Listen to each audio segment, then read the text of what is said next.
Of course, the Groupie doll is it's just the premier race here.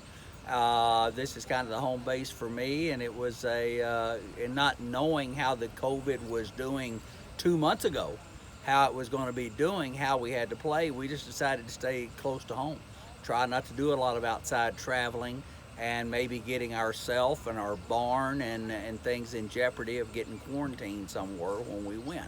So, but this was always a race we have on our radar for our fillies. I've run some really good Grade 1 winners in this race. So, but we're home, and this is our spot. Yeah, you used it with Joyous Victory, who I believe was maybe second in this race, to win a Grade 1 race out in California. That was right. Yeah, we that is what we do. But like I said, we've been in this race a few times, and it's a good race. And I love racing at Ellis Park on their track. Their track is usually so good, so and it's good for the horses. How does Street Band compare this year? She hasn't raced that many times, and she is coming off a layoff versus last year when she was one of the top 3-year-olds.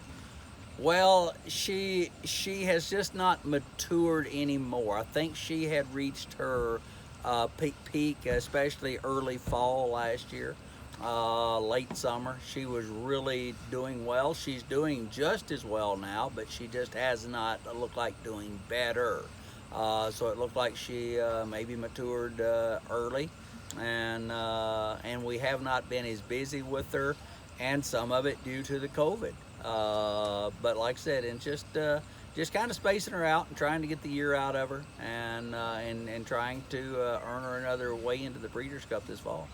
And not that you aren't always candid, but the fact that you are co-owner of Street Band gives you a license to be very candid about her without hurting anybody's feelings that she is 100% better than last year, for instance. Right, and I really don't have to answer that because they know I have as much on the line as they do. So my partners have been very agreeable to do what we're doing, and so it's working out well.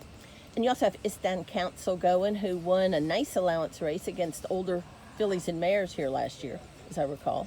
She did, and she really does well on this track, and I love the fact that going the 1 mile here is not a 2-turn race. It's maybe a turn and 3/4.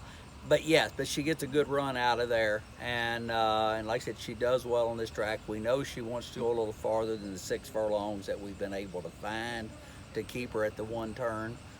We haven't been able to find a true 1-turn mile race for her, so this right here works very well. But she's coming in this race very well as well.